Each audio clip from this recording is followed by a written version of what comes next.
Segera download Quran Tadabbur, dia meraih tafsir kebaikan. dalam genggaman Anda. Bulan Ramadan adalah bulan Al-Quran.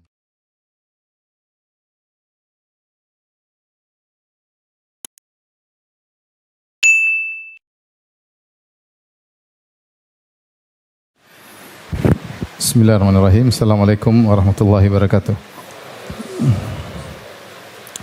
Alhamdulillahi ala ihsani wa syukru lahu ala taufiqihi wa amtinanih. Asyhadu an la ilaha illallah wahdahu la syarika lahu ta'ziman li sya'nih. Wa asyhadu anna Muhammadan abduhu wa rasuluhu da'ila ridwanih. Allahumma salli alaihi wa ala alihi wa ashabihi wa ikhwanih. Hadirin dan hadirat yang dirahmati oleh Allah Subhanahu wa taala. Kita melanjutkan bahasan kita dari kitab Kasyfus Syubhat karya Syekh Muhammad bin Abdul Wahhab rahimahullahu taala. Pada pertemuan kali ini kita akan membahas pernyataan Syekh Muhammad bin Abdul Wahhab bahwasanya kesyirikan orang-orang sekarang lebih parah daripada kesyirikan yang dilakukan oleh kaum musyrikin di zaman Nabi sallallahu alaihi wasallam. Tentunya maksudnya pada sebagian sisi, tidak semua sisi.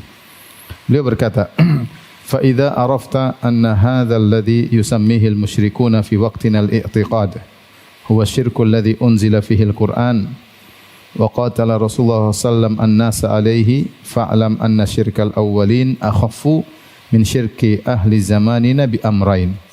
Jika engkau telah mengetahui bahwasanya perkara yang dinamakan oleh kaum musyrikin zaman sekarang dinamakan dengan i'tiqad, yaitu meyakini bahwasanya penghuni kubur boleh diibadahi, boleh diserahkan nazar, ya, dan keyakinan-keyakinan yang diyakini oleh sebagian orang terhadap penghuni kubur, itu adalah kesyirikan yang Al-Quran turun untuk melarangnya. Bahkan Rasulullah SAW memerangi orang-orang karena kesyirikan ini. Maka ketahuilah, sungguhnya kesyirikan orang-orang terdahulu lebih ringan dibandingkan dengan kesyirikan orang-orang sekarang, ahlu zamanina, di zaman kita ini. Itu beliau berbicara tentang para penyembah kubur di zaman beliau, ya, karena beliau menghadapi orang-orang tertentu di zaman beliau yang pergi ke kuburan, meminta di kuburan, beribadah di kuburan. Beliau berkata, kesyirikan orang-orang terdahulu di zaman Nabi sallallahu alaihi wasallam masih lebih ringan daripada kesyirikan orang-orang di zaman kita ini, dengan dua sisi, ya, dari dua sisi. Di sini beliau mengingatkan bahwasanya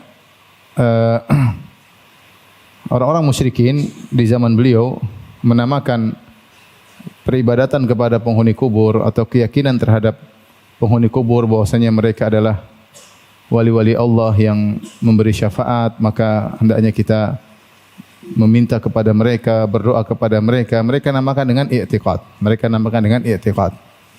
Dan demikianlah cara sebagian ahlul batil ketika ingin melariskan kemungkaran yang mereka lakukan, maka mereka namakan dengan nama-nama yang syar'i atau nama-nama yang baik, ya.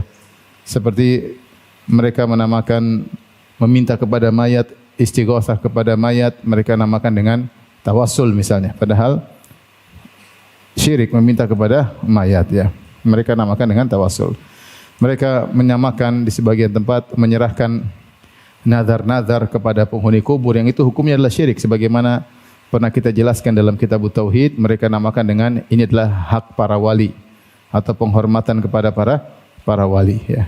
Mereka namakan dengan nama-nama yang indah sehingga orang-orang tidak ragu untuk melakukannya. Sebagaimana mereka menamakan keyakinan terhadap wali-wali tersebut untuk diibadahi dengan nama i'tiqad, padahal itu adalah kesyirikan.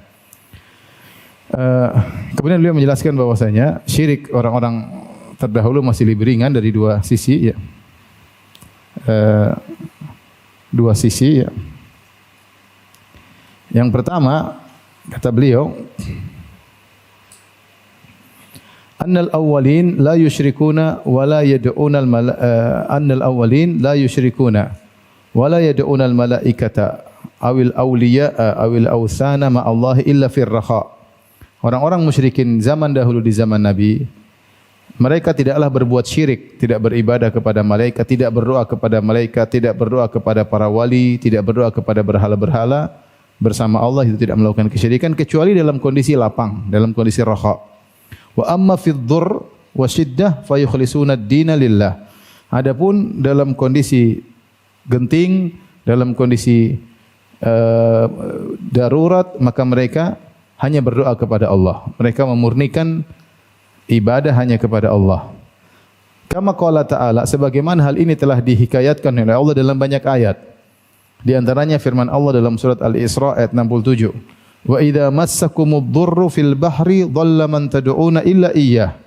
Ketika kalian ditimpa dengan kemudaratan di tengah lautan, maka seluruh yang kalian ibadahi, yang kalian doai, lenyap seluruhnya. Illa iyyah, kecuali hanya kepada Allah. Falamma najjakum ilal barri a'radtum. Namun ketika Allah menyelamatkan kalian ke daratan, kalian berpaling lagi. Wa kanal insanu kafura. Dan demikianlah manusia sangat suka kufur. Di sini Allah menjelaskan orang-orang musyrikin dahulu, Allah ingatkan kepada mereka, kalian kalau dalam kondisi mendesak di tengah lautan, kalian berdoa kepada Allah saja. Semua yang kalian sembah selain Allah kalian lupakan, kalian tinggalkan. Tetapi kalau kalian kembali diselamatkan oleh Allah di daratan, kalian syirik kembali. Demikian juga dalam surat Al-An'am ayat 41 sampai 42, kata Allah Subhanahu wa taala, "Qul ara'aitakum in atakum adzabullahi aw atatkumus saa'ah aghairallahi tad'una in kuntum shadiqin?" Bagaimana menurut kalian jika datang kepada kalian azab Allah atau datang kepada kalian hari kiamat? Atau apakah kalian akan berdoa kepada selain Allah jika kalian benar-benar jujur? Bal iyyahu tad'una. Justru kalian pasti akan beribadah, berdoa kepada Allah semata. Fayakshifu ma tad'una ilaihi insya'a. Lantas Allah Subhanahu wa taala akan menghilangkan kemudaratan yang sedang kalian hadapi jika Allah berkehendak. Wa tansawna ma tusyrikun, dan kalian melupakan sesembahan-sembahan selain Allah, apa yang kalian syirikan. Jadi Allah jelaskan kalian itu dalam kondisi genting, kalian lupa kepada Lata, Uzza, Hubal, kalian hanya berdoa kepada Allah. Tapi kalau kembali kepada diselamatkan, kalian kembali melakukan kesyirikan. Demikian juga dalam surat Az-Zumar, wa idza massal insana dhurrun da'a rabbahu muniban ilaihi. Jika manusia ditimpa dengan kemudaratan, maka dia pun berdoa kepada Allah, kembali kepadanya. Namun ketika diselamatkan, maka dalam kondisi lapang lupa kepada, kembali lagi berbuat kesyirikan. Kemudian juga dalam surat Luqman ayat 32, wa idza ghasyiyahum maujun kadzulali da'allaha mukhlishina lahuddin falamma najjahum ilal barri, kata Allah Subhanahu wa taala, jika mereka di tengah lautan ditutup oleh ombak, kadzulal, seperti awan, jadi ombak yang bertumpuk-tumpuk menerjang mereka, da'allaha mukhlishina lahuddin, maka mereka pun ikhlas berdoa kepada Allah Subhanahu wa taala. Ini ayat-ayat yang disebutkan oleh Syekh Muhammad Abdul Wahab rahimahullahu taala, bahwasanya kaum musyrikin lebih ringan dari dua sisi. Pertama, mereka hanya syirik, itu berdoa kepada selain Allah bersama Allah, dalam kondisi lapang saja. Adapun dalam kondisi genting, mereka ikhlas kepada Allah Subhanahu wa taala. Tadi ayat-ayat yang disebutkan oleh Syekh Muhammad Wahab, saya ulangi, surat Al-Isra ayat 67, surat Al-An'am ayat 41 sampai 42, surat Az-Zumar ayat 8, surat Luqman ayat 32, demikian juga dalam surat Al-Ankabut ayat 65. Fa idza raqibu fil fulki da'allaha mukhlishina lahuddin falamma najjahum ilal barri idza hum yusyrikun. Jika mereka sedang berlabuh di tengah lautan di atas kapal, kemudian ada ombak yang menerjang, maka mereka pun ikhlas kepada Allah Subhanahu wa taala, berdoa. Tatkala Allah selamatkan mereka, mereka kembali berbuat kesyirikan. Antum bisa lihat dalam buku tafsir, buku tafsir seperti tafsir Al-Baghawi misalnya, dan juga tafsir yang lainnya ya.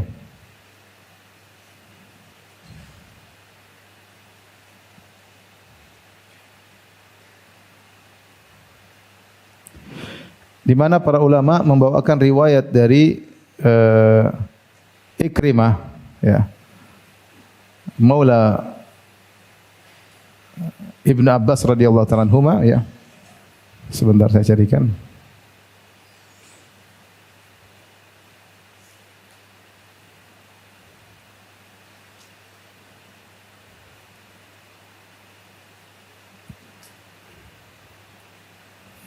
Dalam tafsir Al-Baghawi ketika menafsirkan ayat ini beliau berkata, "Hadza ikhbarun an inadihim wa annahum 'inda syada'id yuqirruna anna al-qadir 'ala kasfiha huwallahu 'azza wa jalla wahdahu. Fa idza zalat adu ila kufrihim."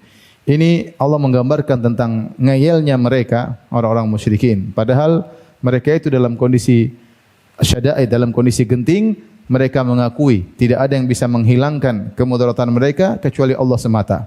Sehingga mereka hanya berdoa kepada Allah.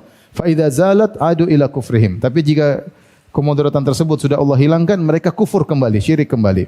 Qala Ikrimah, berkata Ikrimah maula Ibnu Abbas, yaitu Ikrimah muridnya Ibnu Abbas. Ketika menafsirkan ayat ini beliau berkata, "Kana ahlul jahiliyati idza raqibul bahra hamalu ma'ahum al-asnam."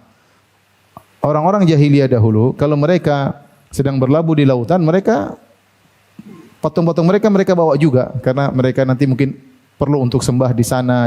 Jadi mereka bawa patung tuhan-tuhan mereka bawa. Hamalu ma'ahumul asnam, mereka bawa patung-patung mereka. Fa idza staddat bihimur rih alqauha. Ketika angin kencang, kemudian ombak bergejolak dengan dahsyat, mereka buang semua patung-patung. Alqauha fil bahri, mereka buang di lautan. Wa qalu ya Rabbi ya Rabbi. Kemudian mereka hanya berdoa kepada Allah. Mereka berkata ya Rabbku ya Rabbku. Yaitu hanya berdoa kepada Allah. Di sinilah Allah jelaskan bahwasanya itulah kebiasaan mereka dalam kondisi sulit, mereka ikhlas kepada Allah. Mereka ikhlas kepada Allah. Dan makna ini juga pernah dilakukan oleh Ikrimah bin Abi Jahal dalam hadis riwayat Nasa'i dan yang lainnya dengan sanad yang sahih ya. Bahwasanya Ikrimah bin Abi Jahal radhiyallahu taala anhu ya. Kita tahu Ikrimah anaknya Abu Jahal. Kapan dia masuk Islam? Ketika setelah Fatu Makkah. Dia sangat dendam kepada Nabi sallallahu alaihi wasallam karena ayahnya Abu Jahal terbunuh dalam perang Badar. Maka peperangan-peperangan berikutnya Ikrimah selalu memegang bendera peperangan, menjadi salah satu panglima dalam peperangan untuk mengalahkan Nabi dan kaum muslimin ya. Namun akhirnya pada tahun 8 Hijriah Rasulullah SAW datang dengan bawa pasukan 10.000 sahabat dan akhirnya menaklukkan kota Mekah. Ketika Rasulullah SAW melakukan kota Mekah, banyak orang-orang Quraisy yang masuk Islam. Rasulullah SAW kumpulkan mereka, kemudian Rasulullah SAW bertanya, "Madza tadhunnun anni fa'ilun bikum?" Menurut kalian apa yang aku akan lakukan kepada kalian? Maka orang musyrikin, orang-orang Quraisy berkata, "Akhun karim, ibnu akhin karim ya.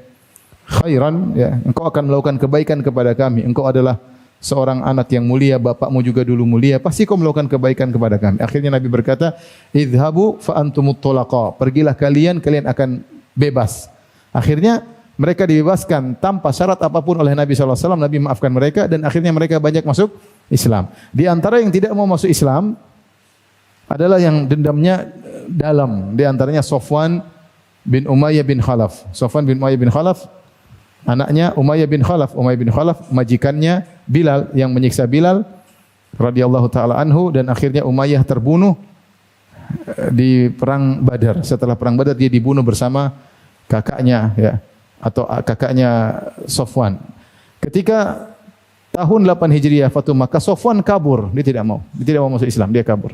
Di antara yang kabur yang juga dendamnya dalam adalah Ikrimah. Ikrimah tidak mau masuk Islam. Maka dia pun kabur meninggalkan kota Mekah ya.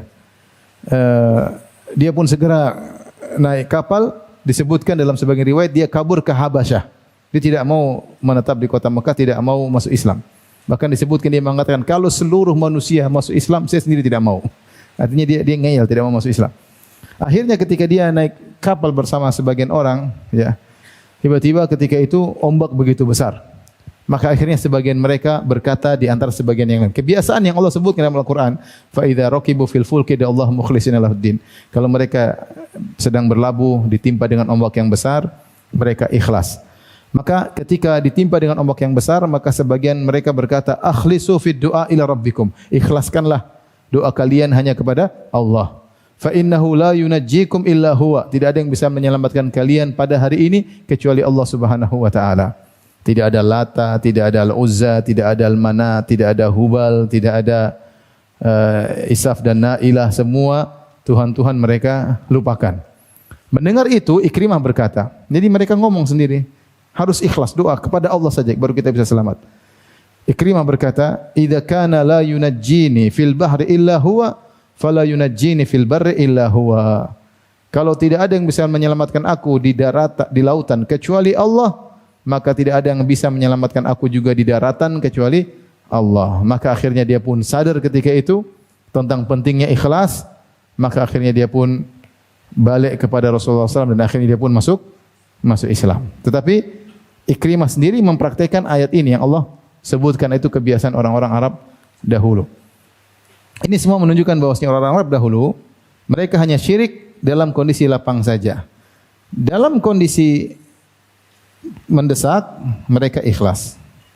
Dalam kondisi genting mereka ikhlas. Berdoa kepada Allah.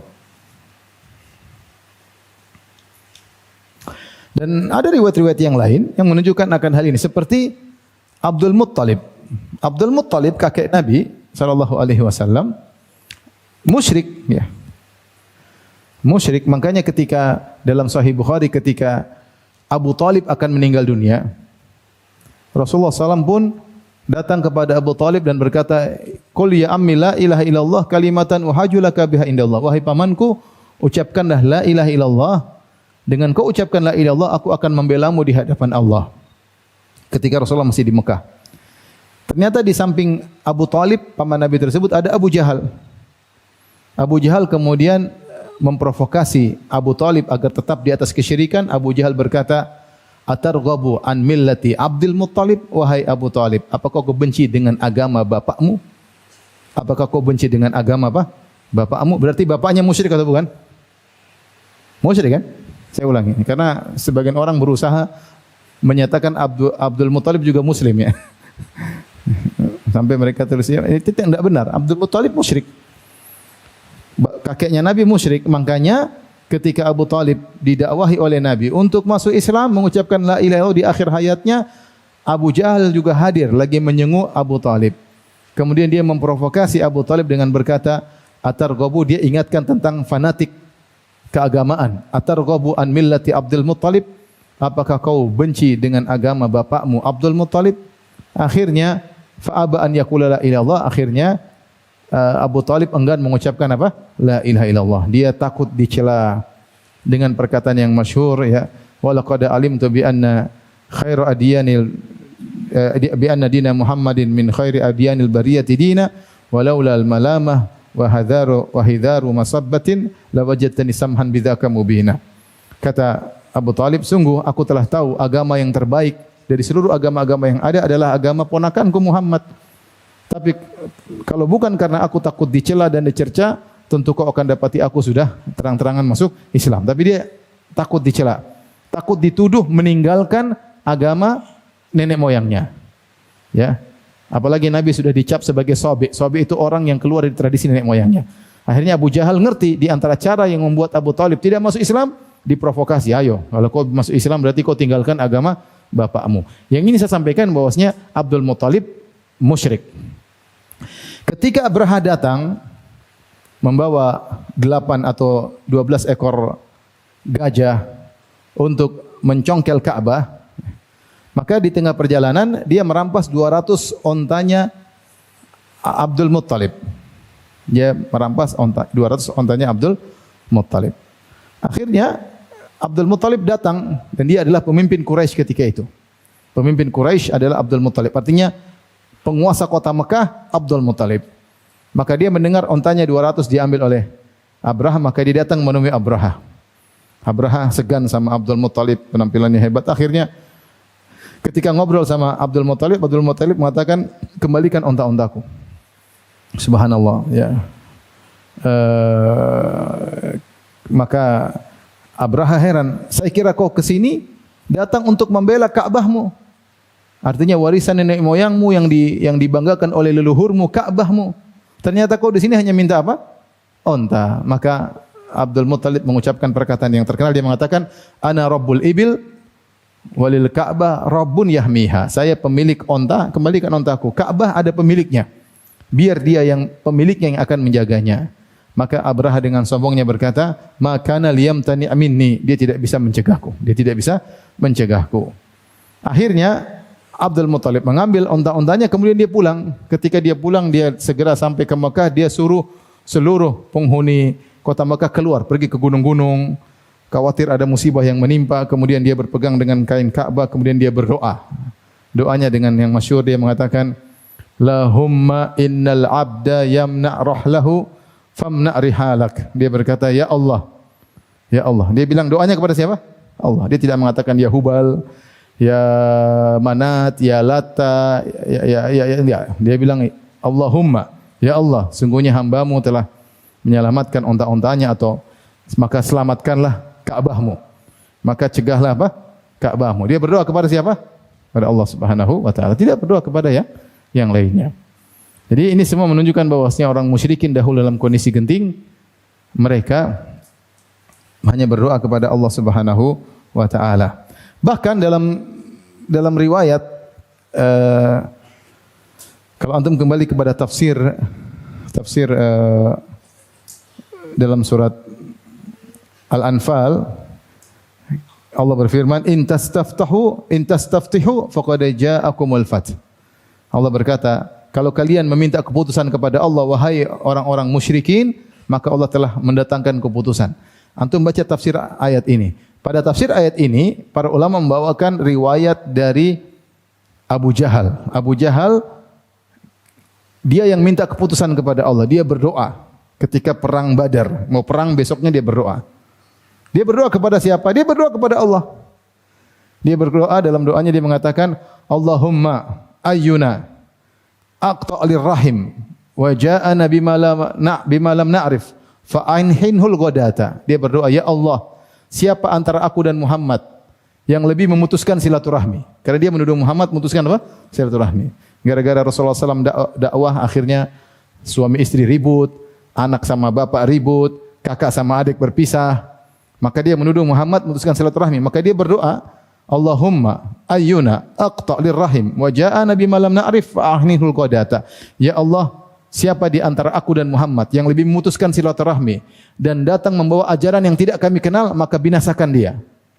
Maka turunlah firman Allah, in tastaftihu faqad ja'akumul fath. Jika kalian minta keputusan, Allah telah beri keputusan. Keputusannya kau yang mati. Keputusannya kau yang mati. Tapi yang jadi perhatian kita, Abu Thalib berdoa sama siapa?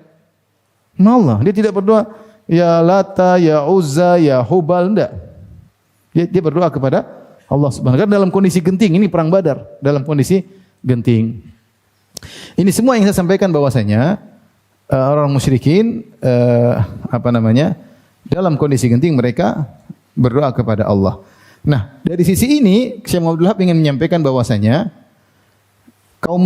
sebagian kaum musyrikin sekarang lebih parah. Lebih parah kaum musyrikin, sebagian musyrikin zaman sekarang, musyrikin zaman beliau.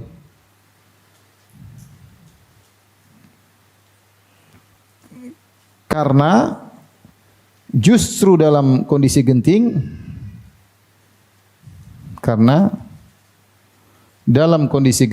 justru syirik.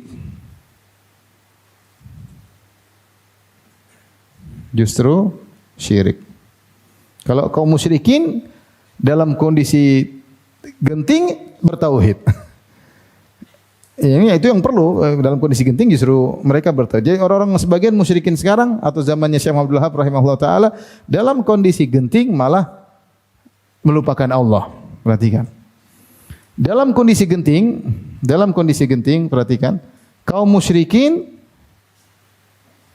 musyrikin dalam kondisi genting melupakan sembahan-sembahan mereka. Wa tansawna ma tusyrikun. Dalam kondisi genting melupakan Tuhan-Tuhan mereka, melupakan sembahan-sembahan mereka. Allah berfirman, wa tansawna ma tusyrikun. Wa tansawna ma tusyrikun. Kaum musyrikin zaman sekarang dalam kondisi genting lupa sama Allah. Genting justru lupa, justru melupakan Allah. Ini Syekh Muhammad bin Wahab rahimahullahu taala menceritakan tentang kaum musyrikin di zaman beliau. Ya mungkin kita bilang masa sih? Ya beliau cerita di zaman beliau seperti itu. Orang dalam kondisi genting maka malah pergi ke kuburan ini, malah pergi ke wali ini. Dalam kondisi genting malah lupa kepada Allah, justru bersandar kepada wali-wali tersebut. Dan apa yang disampaikan Syekh Muhammad bin Wahab rahimahullah ini bukan hanya perkataan dia, ya. Saya sudah nukilkan dalam syarah kitab Al-Qawaidul Arba, saya nukilkan lagi bahwasanya apa yang disampaikan oleh Syekh Muhammad bin Wahab rahimahullah ini bukan pernyataan, bukan apa yang dilihat di zaman dia saja, bahkan banyak ulama yang menukilkan yang sama. Contoh,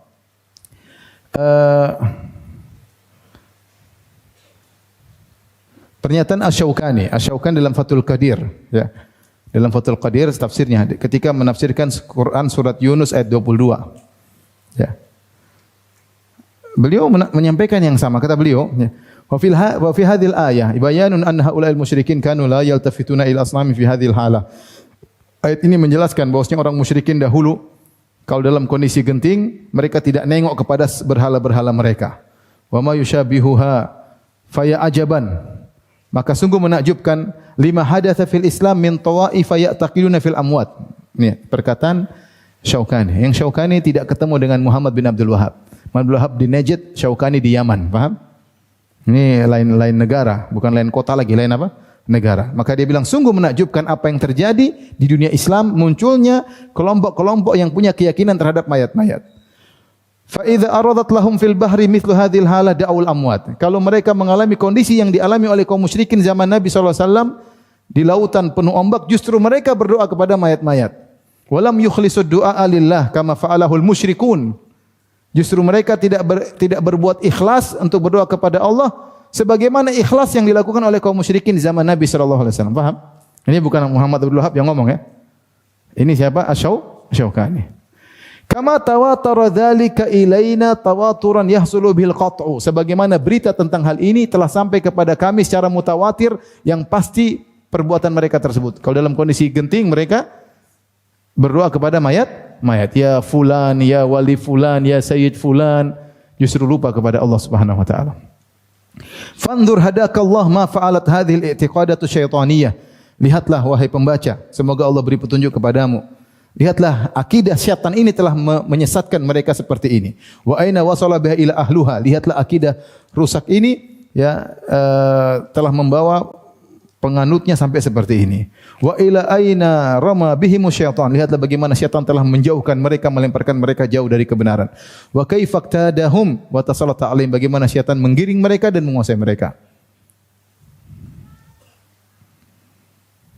Kemudian kata beliau, fa inna lillahi wa inna ilaihi raji'un. Ini perkataan Asy-Syaukani, bukan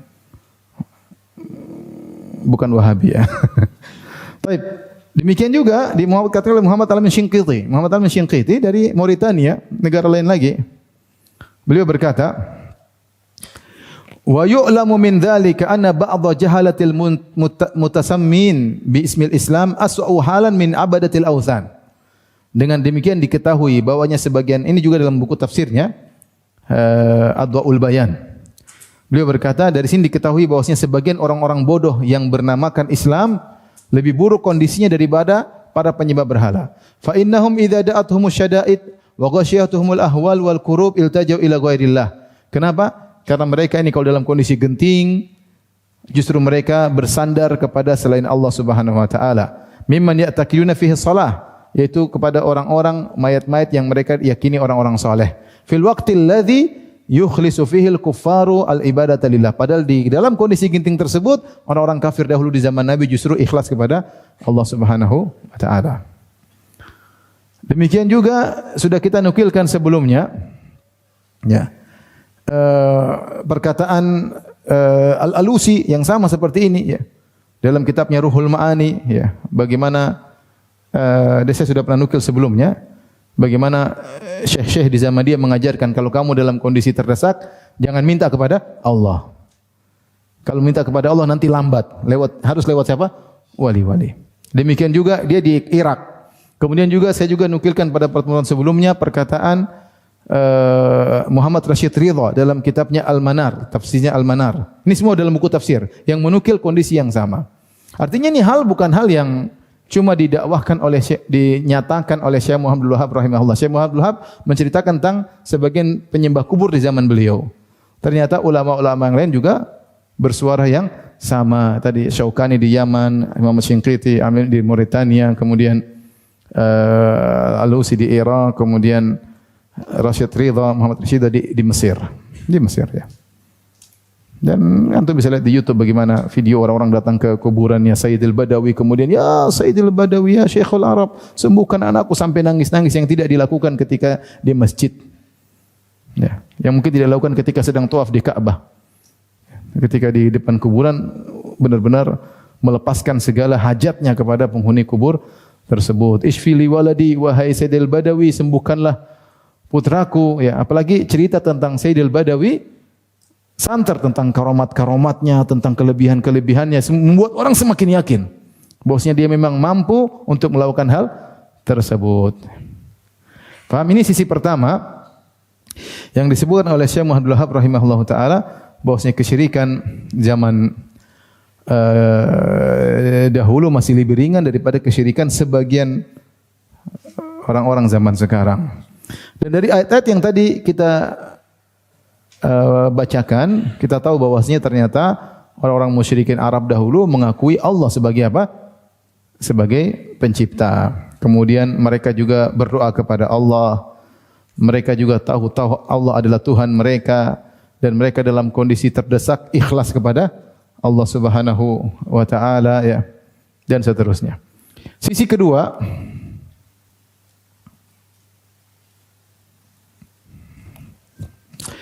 kita bacakan.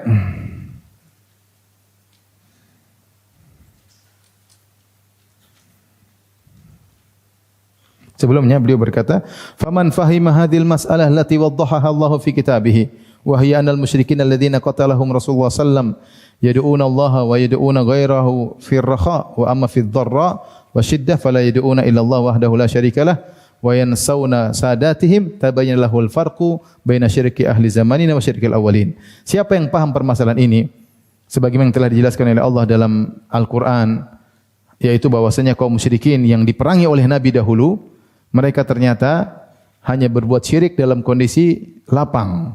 Adapun dalam kondisi genting, mereka tidak berdoa kecuali hanya kepada Allah semata. Dan mereka merupakan sembahan-sembahan mereka. Maka jelas bagi dia perbedaan antara syirik yang dilakukan oleh syirik zaman kita dengan syirik orang-orang terdahulu ya ini. Baik.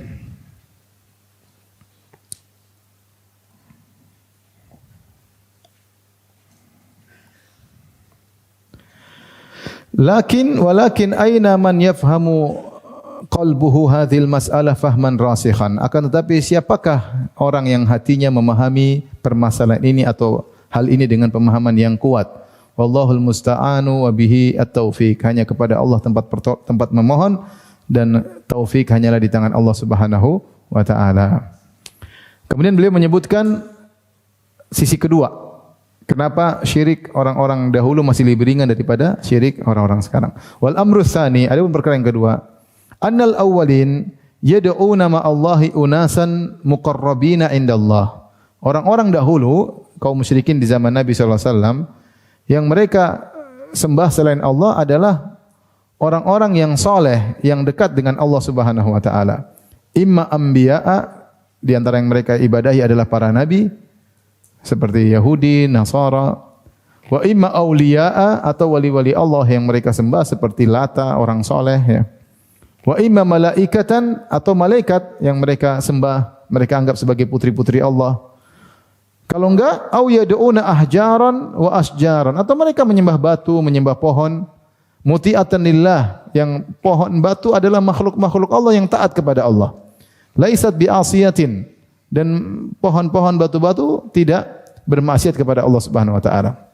Sedangkan wa ahlu zamanina, adapun penghuni pelaku kesyirikan di zaman kita, di zaman beliau, yad'una ma'allahi unasan min afsaqin nas.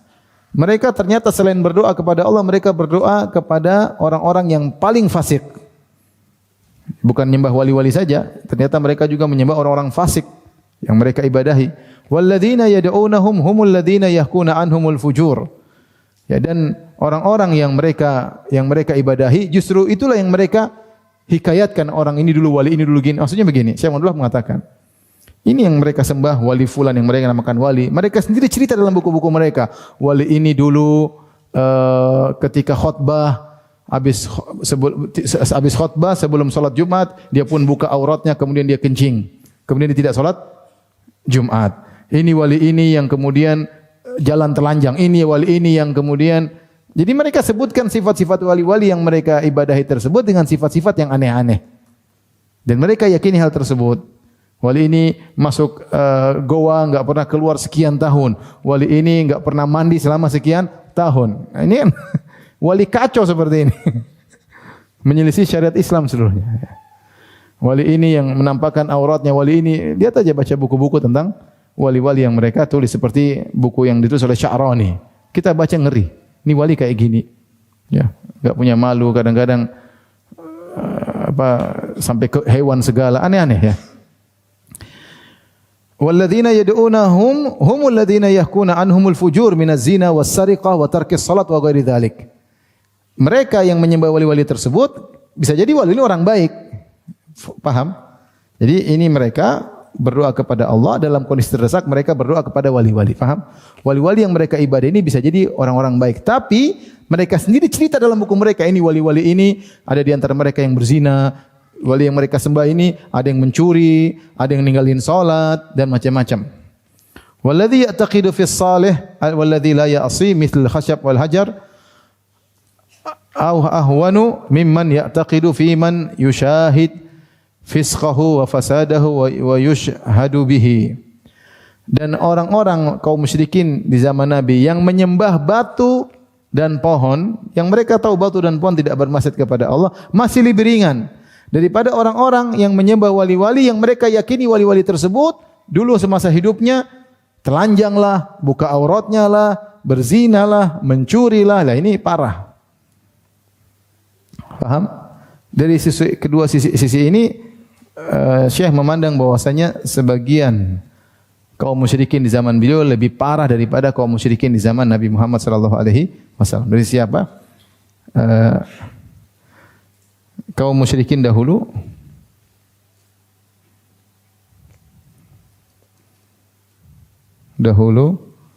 hanya menyembah orang-orang soleh, makhluk-makhluk yang soleh. Makhluk yang soleh. Seperti apa? Nabi, wali atau malaikat kan? Wali, malaikat. Adapun musyrikin zaman Syekh Muhammad bin Abdul Wahhab, musyrikin zaman penulis,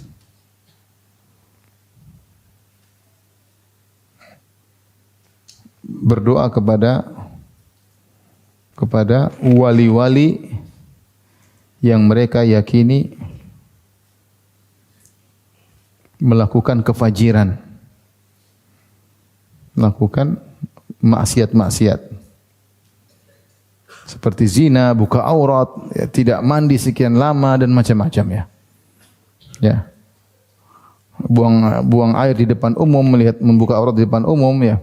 Makanya disebut di antara karamat wali fulan, dia berjalan sekian tahun tidak pakai baju. Di antara karamat wali fulan, habis khutbah Jumat, habis ceramah, dia pun buka auratnya, kemudian dia kencing dan dia tidak ikut salat Jumat. Di antara karamat wali fulan, dia mendatangi himar kemudian dia gauli himar tersebut. Di antara karamat aneh-aneh kita baca. Ini wali apa seperti ini kemudian diibadahi, ya. Apalagi wali-wali yang memiliki keyakinan yang tidak benar seperti Ibnu Arabi yang meyakini Tuhan bersatu dengan makhluk, ya. Nah, lebih aneh lagi, ya.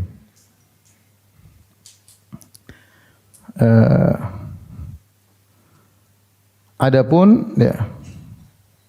Tadi ini sudah, ya. Ini sisi kedua yang disebutkan oleh Syekh Abdul Wahab rahimahullahu taala hal tersebut. Tetapi apa namanya? Saya sedikit mengkritiki atau pernyataan Syekh Abdul Wahab rahimahullahu taala karena kita dapati sebagian sesembahan orang-orang musyrikin di zaman Nabi juga ada yang fasik sebagian. Seperti apa? Seperti Isaf dan Na'ilah. Kalau kita baca tarikhnya, sejarahnya. Isaf dan Na'ilah ini adalah dua berhala yang kalau orang-orang musyrikin dahulu tawaf mereka sambil mengusap dua berhala ini. Jadi bukan cuma Ka'bah yang mereka usap, mereka juga mengusap apa namanya? Berhala Isaf dan Na'ilah. Siapakah Isaf dan Na'ilah? Isaf dan Na'ilah dua pemuda-pemudi yang mereka datang ke Mekah, kemudian mereka dalam kondisi orang-orang sedang lalai, mungkin tidur atau tengah malam atau di siang bolong, mereka masuk Ka'bah kemudian mereka berzina. Setelah mereka berzina, maka Allah rubah mereka menjadi apa? Batu, patung. Di antara sesembahan kaum musyrikin juga ada Isaf dan Na'ilah. Artinya sebagian kaum musyrikin juga ada yang seperti zaman sekarang yang menyembah pelaku maksiat. Justru jadi patung malah diibadahi. Dengan berjalannya waktu, lama-lama dua berhala ini justru dikeramatkan, justru kemudian diibadahi. Wallahu a'lam bishawab, ya.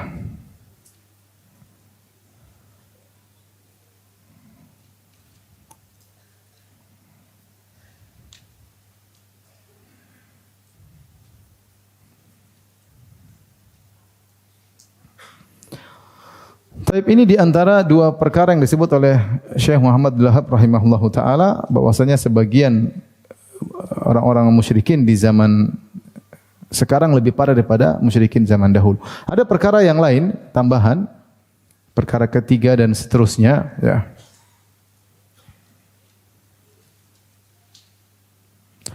Ini sebagian mereka orang-orang mutaakhirin, orang-orang sekarang, sebagian orang-orang yang zaman sekarang terkadang meyakini rububiyah pada wali-wali yang mereka sembah. Sebagian mereka, tidak semuanya. Sementara orang-orang musyrikin Arab dahulu mereka tidak meyakini rububiyah pada wali-wali yang mereka sembah. Artinya wali-wali yang mereka sembah, Lata atau Uzza atau Nabi atau siapa, mereka tidak meyakini ini mengatur alam semesta, faham? Mereka meyakini yang mengatur alam semesta cuma siapa? Allah Subhanahu wa taala. Makanya ketika mereka tawaf, mereka bertalbiyah sebagaimana dalam hadis sahih Muslim, mereka berkata labbaik Allahumma labbaik, labbaik la syarika laka labbaik illa syarikan huwa lak tamliku wa malak. Ya Allah, kami memenuhi panggilan Engkau ya Allah tidak ada sekutu bagimu kecuali sekutu illa syarikan huwa lak yang Kau kuasai, tamlikuhu yang kau menguasainya dan dia tidak memiliki apa-apa. Artinya kecuali sekutu yang Kau izinkan untuk kami doai, ya. Yang sekutu tersebut Kau kuasai dia ya Allah dan dia tidak menguasai apa-apa. Jadi mereka benar-benar tahu bahwasanya yang mereka sembah ini hanya sekedar apa? Perantara. Ma na'budum illa liqarribuna ila Allahi zulfa. Kami tidak menyembah berhala-berhala ini kecuali untuk mendekatkan kami kepada Allah. Mereka tidak pernah berkata Lata, Uzza mengatur alam semesta. Mereka tidak pernah ngomong demikian. Sementara sebagian orang-orang yang terjerumus dalam kesyirikan zaman sekarang meyakini sebagian wali-wali yang mereka datang minta hajat kepada wali tersebut ikut mengatur alam semesta. Seperti keyakinan mereka terhadap Abdul Qadir Jailani dalam kitab Jawahirul Ma'ani. Bahwasanya Abdul Qadir Jailani dikasih kun oleh Allah. Dikasih apa? Kun. Kalau bilang kun fayakun. Subhanallah. Ini yang tinggal kun fayakun. Kun fayakun. Sebagian mereka menamakan seperti wali-wali mereka bikin tingkatan. Dan ini ada tafsiran di antara mereka. Mereka mengatakan Al-Ghawthul Akbar, ada wali Aqtab, ada wali Abdal. Di antara keyakinan mereka, ada yang meyakini Ghawth itu sudah dia yang paling top. Allah ciptakan dia, kemudian dia yang mengatur kegiatan di alam apa? Semesta. Ada yang mengatakan wali Kutub, bahwasanya wali Kutub ini menjaga alam. Di antara mereka ada yang meyakini wali badal. Di kampung kita ada wali badal, harus dihormati, harus diini karena dengan wali badal ini ada penjagaan terhadap alam. Menjaga kota kita dengan wali badal ini, paham? Jadi ini ada keyakinan rububiyah, bahwasanya wali ini bisa menjaga, wali ini bisa menjaga. Tentunya mereka mengatakan wali-wali ini bisa menjaga dengan izin Allah. Tapi bilang mana dalilnya? Rasulullah SAW tidak pernah diberi izin untuk mengatur apa alam semesta, faham? Mereka tidak bilang ini Tuhan, tidak. Mereka bilang ini wali-wali dikasih izin oleh Allah untuk mengatur apa? Sebagian alam semesta dalam ruang lingkup yang besar atau skop yang lebih kecil.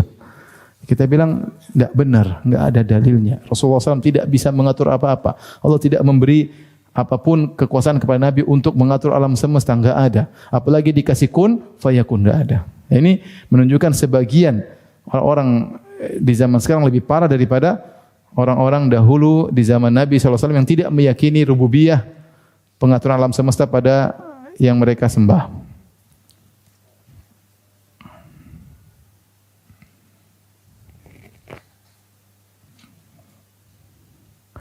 Kemudian juga di antara sebagian kaum musyrikin di zaman sekarang, sebagian lebih parah, mereka menyamakan Allah dengan sesembahan yang mereka sembah dalam banyak sisi. Di antara dalam masalah ilmu. Ya. Kalau orang-orang dahulu mereka menyembah Lata, mereka menyembah Uzza, mereka tidak meyakini Lata Uzza mengatur alam semesta, mengatur seluruh, enggak. Mereka bilang ini perantara, kita doa pokoknya langsung sampaikan kepada Allah Subhanahu wa taala. Tapi sebagian orang-orang yang gulu, yang terlalu berlebihan di zaman sekarang meyakini bahwasanya sebagian wali-wali memiliki ilmu seperti ilmu Allah Subhanahu wa taala. Ya. Dan disebutkan oleh Syekhul Islam Taimiyah dalam kitabnya Ar-Rad 'ala Syadzili, beliau menjelaskan bahwasanya sebagian kelompok dari para penyembah kubur meyakini bahwasanya Nabi SAW mengetahui apa yang Allah tahu. Ilmu Lauhil Mahfuz, Nabi juga apa? Tahu. Nabi juga tahu ilmu gaib sebagaimana Allah tahu ilmu gaib. Ya, dan Nabi mampu melakukan apa yang dilakukan oleh Allah Subhanahu wa taala. Dan ilmu seperti ini berlanjut dari sanadnya dari Nabi sampai kepada wali mereka. Wali mereka yang mereka ibadahi juga seperti itu, memiliki ilmu yang luas seperti ilmu Allah, memiliki kemampuan yang luas seperti kemampuan Allah. Mungkin kita bilang masa sih? Kita bilang ya tadi saya baca sendiri dalam buku Jawahirul Ma'ani. Bahwasanya Abdul Qadir Jailani rahimahullah, seorang ulama, diberi apa? Kun. Kalau kun apa bedanya dengan Allah? Faham? Kun fayakun. Bedanya apa dengan Allah? Enggak ada. Ini mengerikan ya.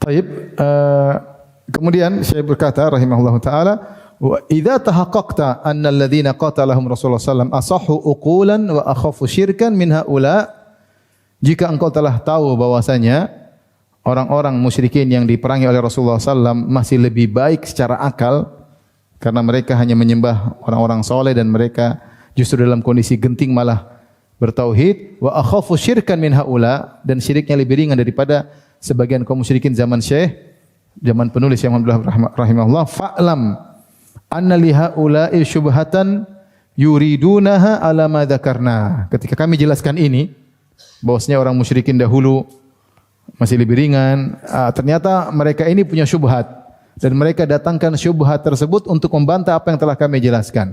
Wa hiya min a'dhami syubahihim, dan inilah syubhat yang paling besar yang mereka utarakan. Fasghi sam'aka li jawabiha. Maka seriuslah engkau untuk mendengar jawaban terhadap syubhat tersebut. Syubhat tersebut apa? Insyaallah pertemuan berikutnya.